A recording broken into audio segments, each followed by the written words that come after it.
Cold dawn light crept through the barred windows of Blackstone State Penitentiary as if even morning itself was reluctant to enter this place of death.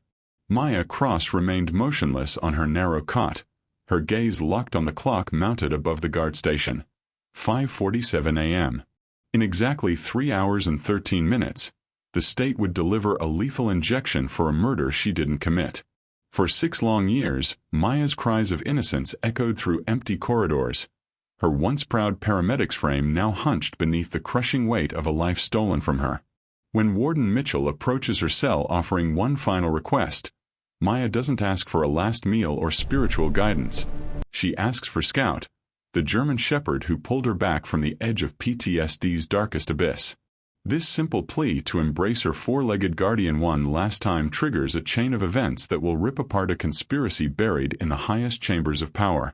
Before we begin, make sure to hit that like button and subscribe for more incredible true stories that will leave you speechless. And truly, I am curious. Where in the world are you watching from? We love to see how far our stories travel. Drop your location in the comments below. Now, let's dive into today's story. The nightmares always started the same way. Sand in her mouth, Martinez's blood soaking through Maya's uniform as she pressed desperately against the wound that wouldn't stop bleeding. Maya would wake gasping, her hands still moving through the motions of chest compressions on empty air, her best friend's final words echoing in the darkness.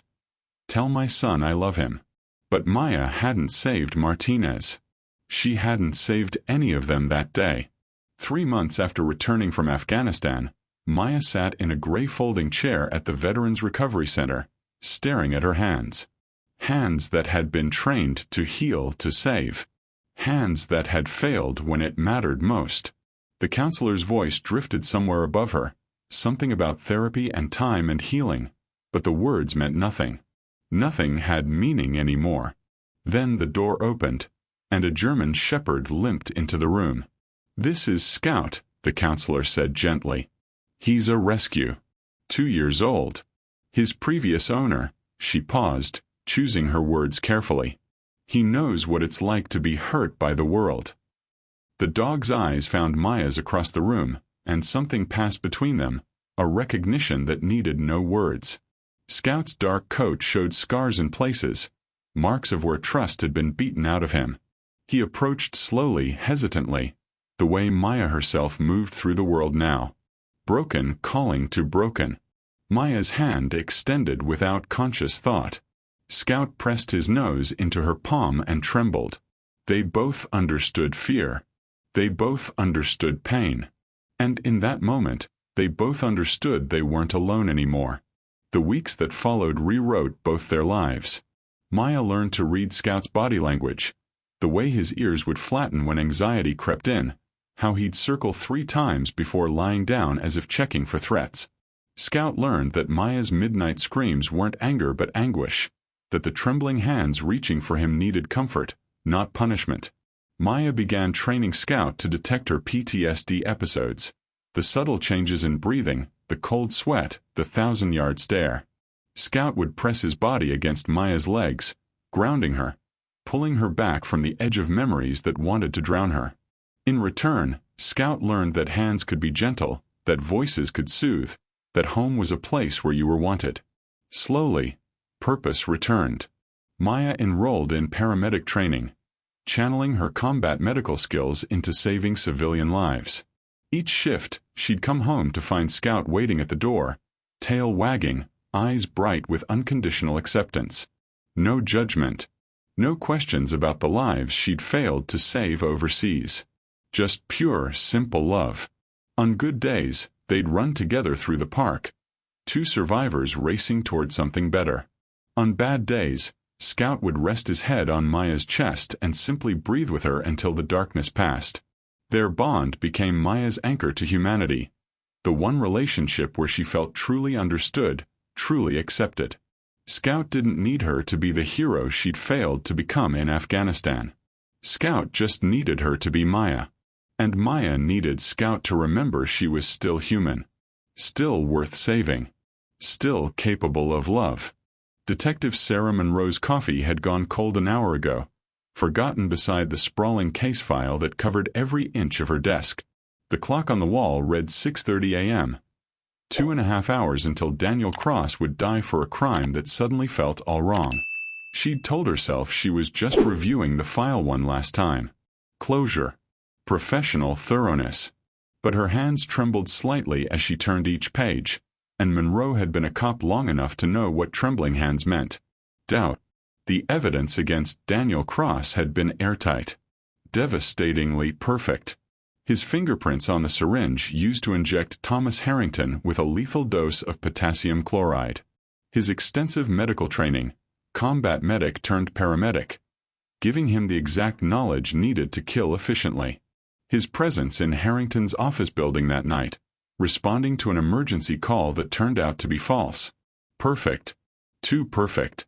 Monroe pulled out the crime scene photographs, studying them with fresh eyes, the way she should have 6 years ago. The injection site on Harrington's neck, she traced the angle with her finger, then looked at Daniel's height listed in the arrest report. 5'10". But the trajectory of the needle suggested someone at least 6'2", maybe taller. She'd noted it at the time, explained it away as Harrington struggling, changing position. Had she explained it away, or had she been guided to that conclusion? The defensive wounds on Harrington's hands stared up at her from the glossy photos. Deep scratches, skin under the fingernails. The DNA analysis had come back inconclusive. Not a match to Daniel, but too degraded to identify anyone else. At the time, it had seemed like a dead end. Now it felt like a door someone had deliberately closed.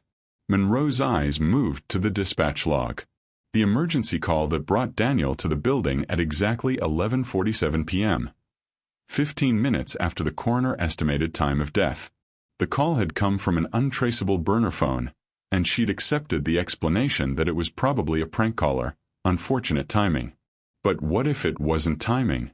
What if it was planning? She closed her eyes, and Daniel's face materialized behind her eyelids. Not the composed defendant at trial, but the man she'd interrogated that first night. His confusion had been absolute. His denials desperate but not rehearsed. She'd seen killers before, seen how they performed innocence. Daniel hadn't performed. He'd simply been bewildered, like a man waking from a nightmare into something worse. Not the cold calculation of a killer, she whispered to the empty office. Just genuine confusion. Monroe opened the interrogation transcript, reading Daniel's words again. I was responding to a call. I'm a paramedic. I save lives. Why would I? I don't even know this man. Please, you have to believe me. She had a sudden, sickening thought. What if she had believed him? What would she have found? Her phone buzzed. A text from her captain. Case closed, Sarah. Let it go. But she couldn't. Her gut, the same instinct that had solved 17 homicides in her career, was screaming that something was catastrophically wrong. That the pieces fit together too cleanly because someone had forced them into place. That somewhere in this perfect case was an imperfect truth waiting to destroy her. Monroe looked at the clock again. 6:52 a.m. 2 hours and 8 minutes until the state executed a man she'd helped convict. 2 hours and 8 minutes to decide if she was brave enough to admit she might have been wrong. Her hand reached for the phone. She had to at least try. Alexis Chen's hands shook as she signed the visitor log, her signature barely legible. 7:15 a.m. Less than 2 hours remained before the woman she loved would cease to exist, and she couldn't stop the clock. Couldn't save her. Couldn't do anything but bring her the one thing she'd asked for.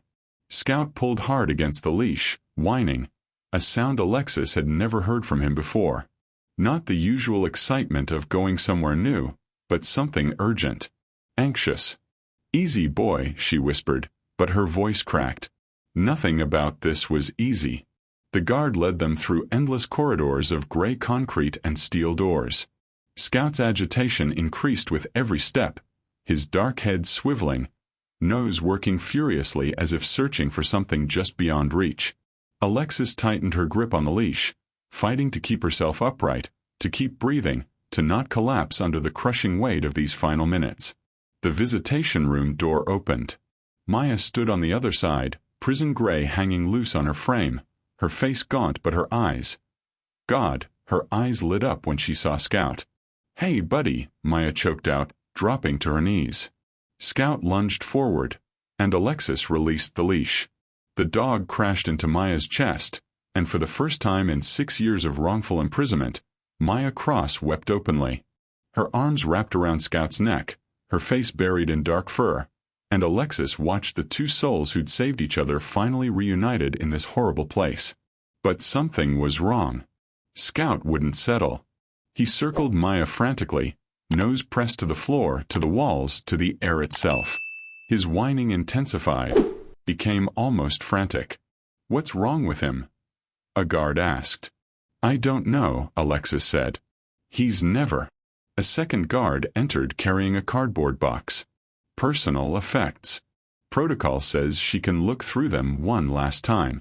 Maya nodded numbly, barely paying attention as the guard set the box on the metal table. Inside, a watch, a wallet, photographs, and sealed evidence bags containing crime scene photos and a torn piece of fabric. Harrington's shirt, preserved from the trial. Scout's reaction was immediate and explosive. He lunged at the box, barking, sharp, urgent barks that echoed off the concrete walls. His paws scrabbled at the evidence bags, specifically at the fabric sample. He grabbed it through the plastic with his teeth, shaking it violently, then bolted to the door. Back to Maya. To the door. To Maya. To the door. "Scout, no." Alexis started. "Wait." Maya's voice cut through the chaos, suddenly sharp. She stood, watching Scout with the focused intensity of someone reading a language only she understood. "He's tracking." "What?" the guard said. "He's not upset. He's alerting. He's detected a scent." Maya's eyes widened. "Scout, seek." The dog grabbed the fabric again, shook it, ran to the door and scratched frantically, his entire body vibrating with purpose. Alexis's heart hammered. "Maya, what does this mean?" "It means he's smelling someone. Someone who touched this fabric. Someone who—" The door opened. Detective Sarah Monroe stood in the threshold, drawn by the commotion. She'd come to witness Maya's final moments, to face what her investigation had wrought. But now she watched a service dog exhibit textbook tracking behavior on evidence from a closed case. Scout barked at Monroe, then at the door beyond her, then back at the fabric. Monroe's eyes met Maya's. 6 years of buried doubt crystallized into certainty in a single moment. The injection angle. The inconclusive DNA. The burner phone. And now this, a trained dog reacting to a scent that shouldn't be there if Maya was the only person at that crime scene. "Stop the execution," Monroe said, her voice cutting through the room like a blade. "I need 24 hours. "Detective, you can't," the guard began. "I can and I am. This dog just gave us new evidence." Monroe pulled out her phone, already dialing. "We missed something 6 years ago. And I'm not letting an innocent woman die because we were too blind to see it." Scout barked again, insistent. "The clock reads 7:34 a.m. "Absolutely not." Warden Grace Mitchell's voice was steel. "I don't have authority to halt an execution without direct approval from the governor's office, detective. You know that." Monroe stood her ground in the warden's office, the evidence box clutched in her arms. "Then get him on the phone. We have new evidence." A dog barking is not evidence. A trained service dog exhibiting tracking behavior on crime scene evidence is absolutely grounds for investigation. Monroe's voice rose. "Give me time to. The execution proceeds as scheduled." Mitchell's expression softened slightly. "I'm sorry, detective. I truly am. But my hands are tied." Monroe's phone buzzed. "Captain Reeves." She stepped into the hallway, her heart pounding. "Monroe, what the hell are you doing?" Reeves's voice exploded through the speaker. "The warden just called me. You're trying to stop an execution that's been through every level of appeals. Captain, listen. No, you listen. Stand down. No. Or I'm suspending you for interfering with. Protocol requires investigation of new evidence. Monroe cut him off, gambling everything on a technicality. Section 47.3 of the State Criminal Procedure Code. If credible new evidence emerges, even on execution day, it must be investigated before sentence is carried out. Silence on the other end. She could hear Reeves breathing, weighing her words against department politics. This dog, Scout, he's not just a pet. He's a registered PTSD service animal with documented training in scent detection. His behavior was textbook tracking response to a scent on evidence from the crime scene. That's credible, Captain. That's new. And if we ignore it and cross eyes, we're complicit in executing a potentially innocent woman. More silence. Then, you get until noon. 3 hours. You bring me something substantial. Forensics, witness testimony, hard evidence, or the execution proceeds and you turn in your badge. Understood. Understood. Monroe's knees nearly buckled with relief. Thank you. The line went dead. She raced back to the visitation room where Alexis held Scout, the dog still agitated, still tracking something invisible to human senses. Monroe grabbed the evidence box. Come with me. Both of you. Where? Alexis asked. The crime scene. If Scout can track that scent, maybe he can lead us to whoever actually killed Thomas Harrington. Monroe's phone buzzed again. James Walsh, Maya's public defender, his voice thick with sleep. Detective Monroe? What's happening? I got a call that. Meet me at 1847, Commerce Street in 20 minutes. Bring every file you have on the Harrington case. We're reopening this investigation. But the execution is postponed until noon. We have 3 hours to prove Maya Cross is innocent. Don't be late. Across town, Captain Reeves sat in his office, staring at his phone. Protocol was protocol, but Monroe was stirring up a case that powerful people wanted buried. He dialed a number he'd been told to call if this situation ever arose. District Attorney Brennan's office. This is Captain Reeves, Metro PD. Put him on. It's urgent. Moments later. Captain. What can I do for you? It's Detective Monroe, sir. She's sniffing around the Harrington case. Says she has new evidence. I gave her until noon. The silence on the other end was so complete that Reeves thought the call had dropped. Sir. Richard Brennan's voice, when it came, was carefully controlled. Thank you for the courtesy call, Captain. I'll handle this. The line went dead. Brennan sat frozen at his desk, his carefully constructed world beginning to crack. 6 years. 6 years of burying this, and now some detective with a conscience was digging it back up. Hours before Cross was supposed to be permanently silenced. He dialed another number, his hand steady despite the ice flooding his veins. Elena. We have a problem. Monroe's reopened the investigation.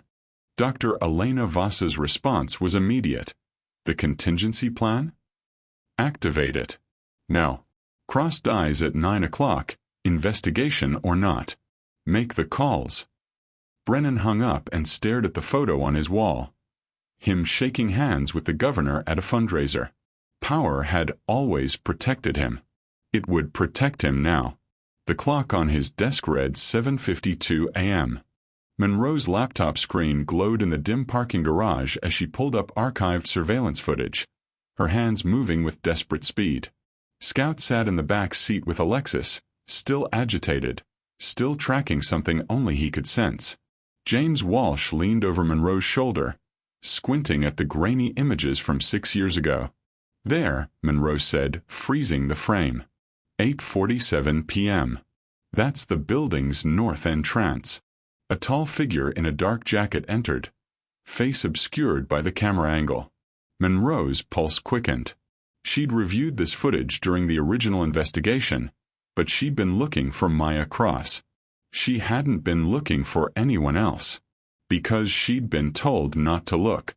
She pulled up the phone records she'd requisitioned an hour ago, records that had been marked irrelevant to investigation and buried in archived files.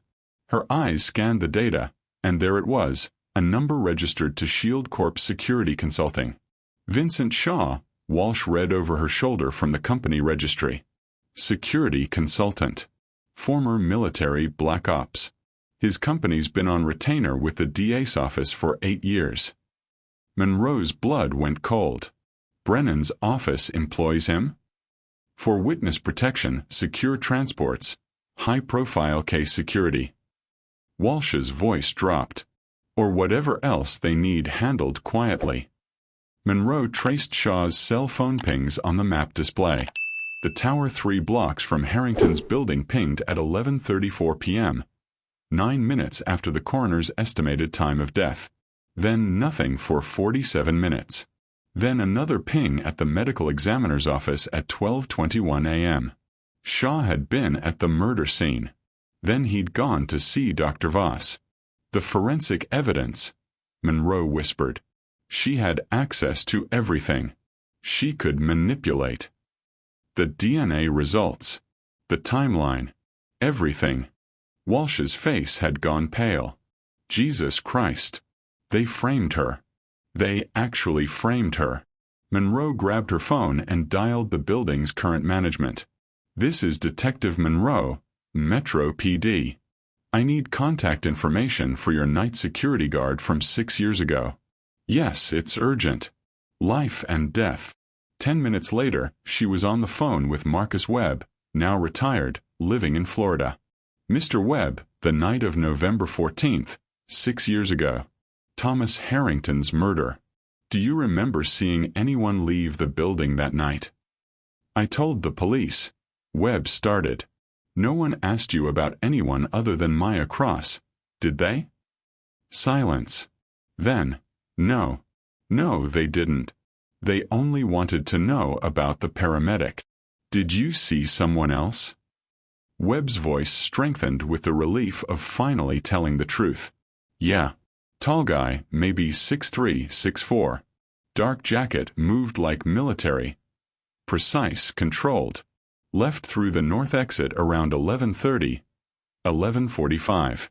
I remember thinking he looked out of place, too professional for that time of night. Monroe pulled up Shaw's DMV photo on her screen. I'm sending you a picture. Is this him? Her phone buzzed with Webb's response 30 seconds later. That's him. I'd swear to it in court. Monroe's mind raced, connecting the pieces that should have been connected 6 years ago. Shaw killed Harrington. Brennan directed the investigation away from his fixer and toward Maya. Voss manipulated the forensic evidence. Planted Maya's prints, suppressed the unknown DNA, altered the timeline. And the emergency call that brought Maya to the scene at exactly the right moment to be framed? That wasn't coincidence. That was choreography. They lured her there, Alexis said quietly, understanding flooding her face. They needed someone to blame, so they called Maya to the building right after the murder. A paramedic with medical knowledge, PTSD history, no alibi. Walsh shook his head. The perfect patsy. Monroe stared at her notes. The how was clear now. But the why, that was what she needed to stop the execution. Why would the district attorney, the medical examiner, and a black ops contractor conspire to murder a pharmaceutical executive? What had Thomas Harrington discovered? Scout barked suddenly, sharp and urgent, pawing at the car door. His nose pointed toward the renovated office building where Harrington had died. Monroe checked her watch. 9:17 a.m. 1 hour and 43 minutes until Maya Cross died for a murder she didn't commit. Let's go, Monroe said, grabbing the evidence box. Scout wants to show us something. The video call connected, and Patricia Reeves's face filled Monroe's laptop screen. Older than her DMV photo, her hair a different color, her eyes haunted by 6 years of running. Ms. Reeves, I'm Detective Sarah Monroe. This is James Walsh and Alexis Chen. We need to talk about Thomas Harrington." Reeves's face went white. "I don't know anything. I've told you people everything We're not you people," Monroe cut in. "We're trying to save an innocent woman's life. You were never properly interviewed, were you? The original investigation never contacted you. They told me it was all handled. That the killer was caught." Reeves's voice trembled. "They told me I was safe now. They lied." Walsh leaned forward. "Maya Cross didn't kill your boss. But the people who did are about to execute her in less than 90 minutes unless you help us understand why Thomas Harrington had to die." Reeves shook her head violently. "I can't. They'll kill me too. I changed my name, moved states. An innocent woman will die in an hour if you don't help us." Alexis's voice cracked with desperate emotion. "She has a partner who loves her. A dog who's waiting for her. She saved lives as a paramedic, as a soldier. And they're going to murder her to cover up whatever your boss discovered. Please." Something broke in Reeves's expression. 6 years of carrying the weight of truth she couldn't tell. "Operation Silver Care," she whispered. "That's what Thomas called it." Monroe hit record on her phone. "Tell us everything." The story spilled out in a torrent. Brennan's wife owned a network of nursing homes across 3 counties. They were billing Medicare for services never rendered. Physical therapy sessions that never happened, medications never prescribed, even patients who didn't exist. Worse, they were claiming ongoing care for patients who died months or years earlier. "Thomas discovered it by accident," Reeves said. "One of the facilities approached him about pharmaceutical supply contracts. He did due diligence, started seeing patterns in the billing. Patient numbers that didn't match state licensing records. Death dates that didn't align with Medicare claims." "How much money?" Walsh asked. "He estimated $37 million over 6 years. Maybe more." Monroe felt sick. "And Dr. Voss?" "The medical examiner. She was falsifying death certificates, autopsy reports, anything that would expose the timeline fraud. Thomas had proof, documents, recorded calls, everything." Reeves's eyes filled with tears. 2 weeks before he died, someone left a dead rat on his doorstep with a note. "Stop asking questions." He was terrified, but he wouldn't back down. He said he was going to the FBI. "Where are the files?" Monroe demanded. "The evidence he compiled? He encrypted them, stored them somewhere safe. He said he'd given the access codes to someone he trusted completely, someone outside the business world who couldn't be corrupted." Reeves shook her head helplessly. "He never told me who. He said it was safer if I didn't know." Monroe's mind raced. Someone Harrington trusted. Someone outside his usual circles. Someone. Her phone exploded with alerts. "Captain Reeves. Monroe, Brennan just filed emergency motion with Governor. Execution moved to immediate. Get back here now." Another text from an unknown number. "Back off, detective. You're interfering with justice. D.A. Brennan." Walsh's phone buzzed. He looked at the screen and his face went gray. "The governor's legal team is reviewing Brennan's motion. He's claiming you're conducting a harassment campaign, that Cross's supporters are manufacturing evidence. He wants Maya executed within the hour." Monroe checked her watch. 10:32 a.m. 28 minutes until Maya Cross died. They had the motive. They had the conspiracy. But without Harrington's files, without that physical evidence, it was just theory. Just the word of a terrified witness against the district attorney's office. Not enough to stop an execution. Alexis's phone rang. "The prison." She answered with shaking hands, listened, then looked at Monroe with devastation in her eyes. "They're moving her to the execution chamber. Now." Scout, lying at Alexis's feet, suddenly lifted his head and barked. Once, sharp and clear, as if telling them to move faster. Time had run out. Monroe slammed her palms against the governor's mansion gate, security guards blocking her path like a wall of stone. I need to speak to the governor. Right now. A woman's life. Ma'am, step back or you'll be arrested. Then arrest me, Monroe shouted. But let me talk to him first. Her phone buzzed. Captain Reeves. She answered while still trying to push past security. Monroe, stand down. Brennan got his emergency order approved. The execution proceeds in 11 minutes. It's over. It's not over. We have evidence of. We have theories and a terrified witness in another state. That's not enough. I'm sorry, Sarah. You did everything you could. Come back to the station. The line went dead. Inside Blackstone State Penitentiary, Maya Cross sat in the preparation room, staring at a tray of food she couldn't touch. Her last meal. Fried chicken, mashed potatoes, apple pie. It looked like cardboard. Tasted like ash in her mouth when she tried to force down a bite. The chaplain was speaking. Something about peace, about forgiveness, about God's mercy. Maya heard none of it. Her heartbeat thundered in her ears, each pulse a countdown to nothing.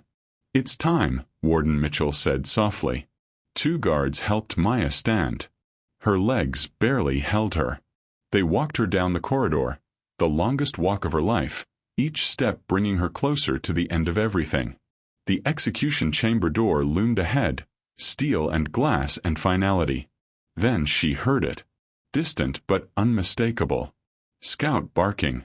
Frantic. Desperate barking somewhere in the facility. Alexis had brought him back. Her beautiful, heartbroken partner had brought their dog back, hoping for a miracle that wouldn't come. Maya's composure shattered. Tears streamed down her face as the guards opened the chamber door.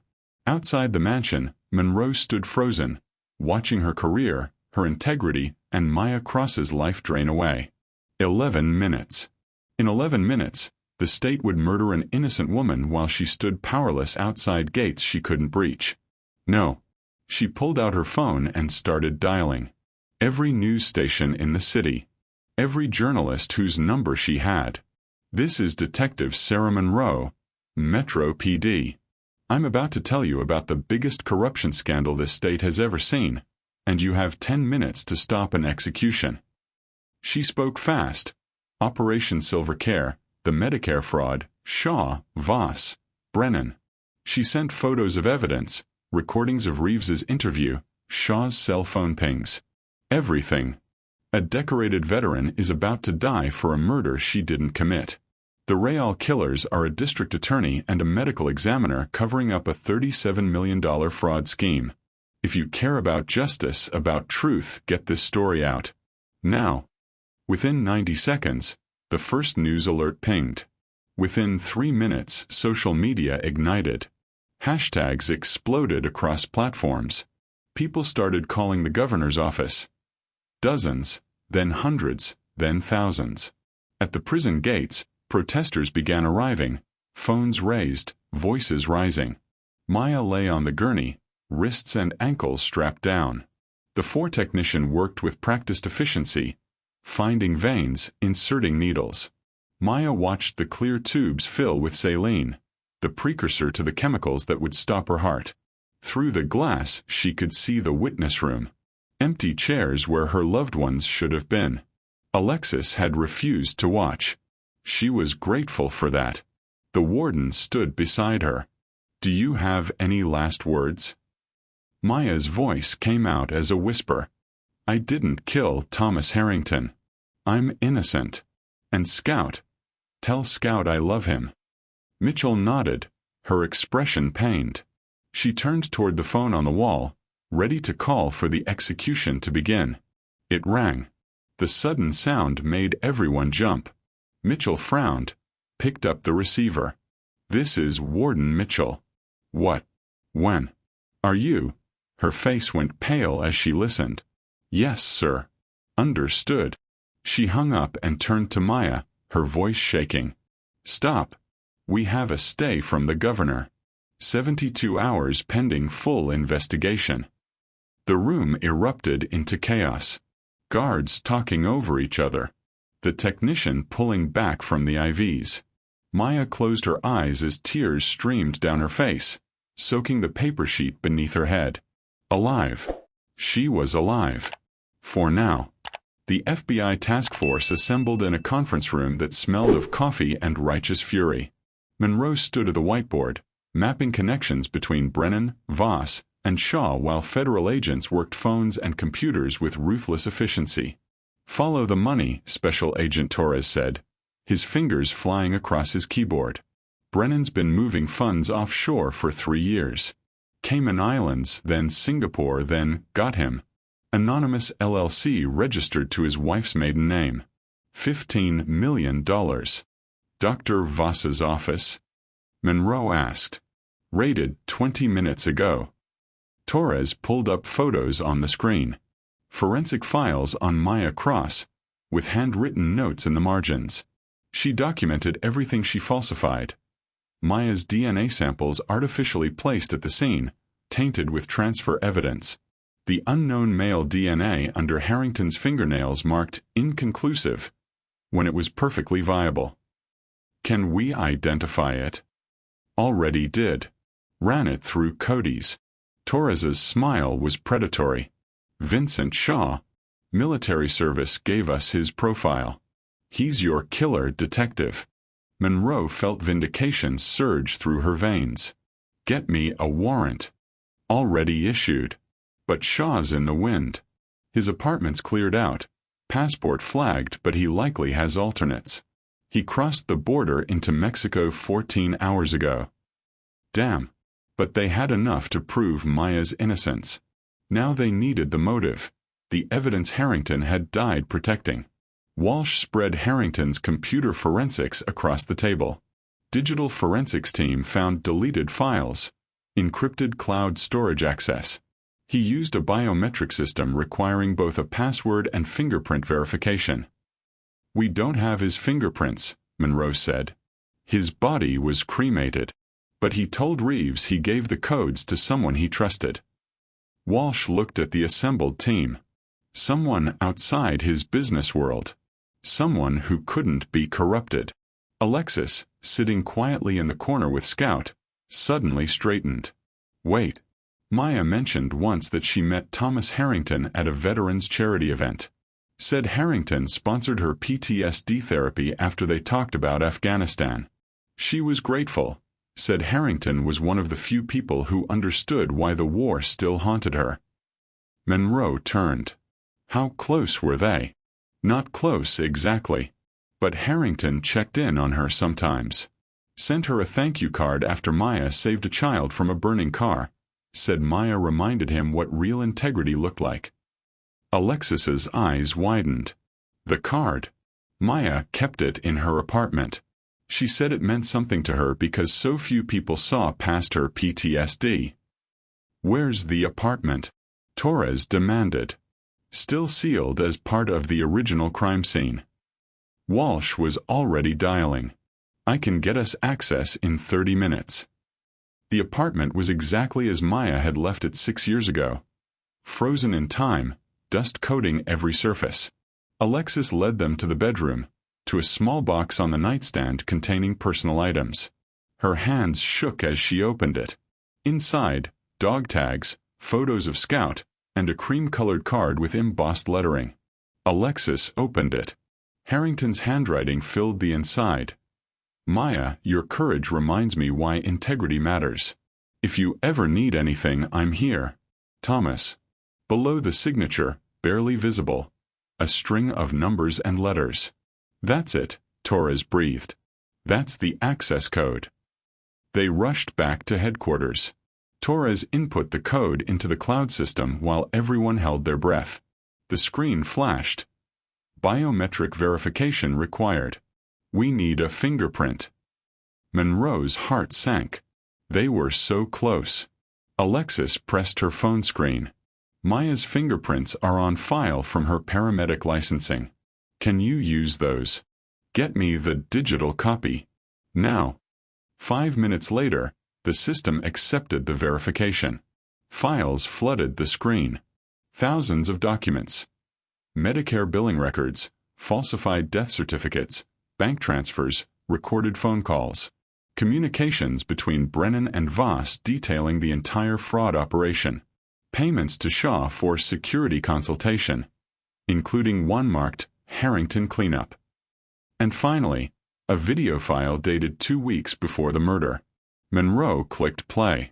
Thomas Harrington appeared on screen, sitting in his home office. If you're watching this, I'm dead.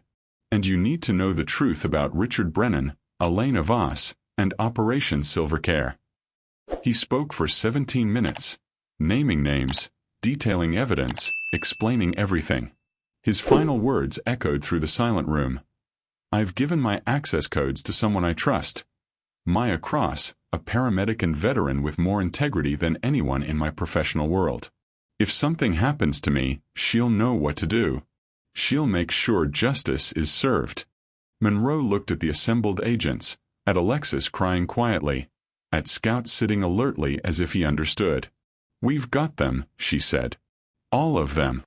Alexis stood in Maya's apartment again, this time with Scout off-leash and federal agents cataloging every remaining piece of evidence. The legal team was preparing their presentation for the federal judge. Harrington's video, the Medicare fraud documentation, Shaw's DNA. It was enough to exonerate Maya. But Scout had other plans. The moment Alexis unclipped his leash, the German shepherd made a beeline for the bedroom. Not to the nightstand where they'd found the card. To the wall. To an air vent near the floor. He began scratching frantically, barking with the same urgent intensity he'd shown in the prison visitation room. Scout, no. Alexis started, then stopped. She'd seen this before. This wasn't random behavior. This was an alert. Agent Torres, she called. I think Scout found something. Torres and 2 other agents crowded into the bedroom as Scout pawed at the vent cover, whining desperately. Torres pulled a screwdriver from his evidence kit and removed the grate. Scout's nose immediately thrust into the darkness, and he emerged with something small and metal clamped gently in his teeth. A watch clasp. White gold, unmistakably expensive. Cartier engraving visible even under 6 years of dust. That's Harrington's watch, Torres breathed. The piece that went missing from evidence. Alexis's hands shook as she took it from Scout's mouth using an evidence glove. Attached to the clasp, visible even to the naked eye, was a partial fingerprint preserved in dried blood. Rush this to the lab, Torres ordered. Priority 1. 4 hours later, Monroe received the call that would end the nightmare completely. The fingerprint belongs to Richard Brennan, the forensics tech said. 99.7% match. He touched that clasp while Harrington's blood was still wet. Monroe closed her eyes, feeling 6 years of guilt finally lift. He was there. Brennan was at the meeting with Shaw. He helped plan it. More than that. He took the watch clasp from evidence personally, signed it out 2 days after the murder, claimed it was for additional forensic analysis. Never signed it back in. We found the evidence log. He panicked and tried to destroy it, but it ended up hidden in Cross's apartment during the investigation, and he couldn't retrieve it without drawing attention. He framed Maya, then had to tamper with evidence to hide his own involvement. Monroe felt the satisfaction of a closed loop, justice finally completing its circuit. Send everything to the federal prosecutors. Now. The arrests happened simultaneously. FBI agents stormed Brennan's office while he was in a meeting with the governor's legal team, his hands zip-tied behind his back as news cameras caught every moment. Dr. Elena Voss was taken from her home, her face pale and resigned. And at a private airfield 2 states away, Vincent Shaw, attempting to board a chartered plane to Venezuela, found himself surrounded by federal marshals with weapons drawn. Maya Cross walked through the gates of Blackstone State Penitentiary into blinding sunlight and freedom. Her legs felt unsteady, her eyes overwhelmed by colors that seemed too bright after years of gray concrete and artificial light. Then she saw them. Alexis stood at the prison gates, tears streaming down her face. And beside her, straining against the leash with every ounce of his being, was Scout. "Let him go," Alexis told the handler. Scout exploded forward, a blur of dark fur and joy and loyalty and love that knew no bounds. He hit Maya with enough force to nearly knock her over, paws on her chest, tongue washing away 6 years of injustice with each desperate lick. Maya dropped to her knees and wrapped her arms around Scout's neck, burying her face in his fur that smelled like home, like hope, like everything she thought she'd lost forever. "Good boy," Maya whispered through tears that wouldn't stop. "Good boy, Scout. You saved me. You saved me." Alexis joined them, her arms around them both, the three of them kneeling on the pavement while news cameras captured a moment of pure, unfiltered redemption. Detective Sarah Monroe stood in the background, watching the reunion with tears in her own eyes. She'd spent her career seeking justice. Today, finally, she'd found it. Not through procedure or protocol. Not through the system that had failed so catastrophically. But through the unwavering loyalty of a dog who knew the truth all along, who refused to let his person go, who proved that sometimes the purest hearts see what human eyes miss. Scout barked once, joyful, triumphant, free. And Maya Cross finally was home.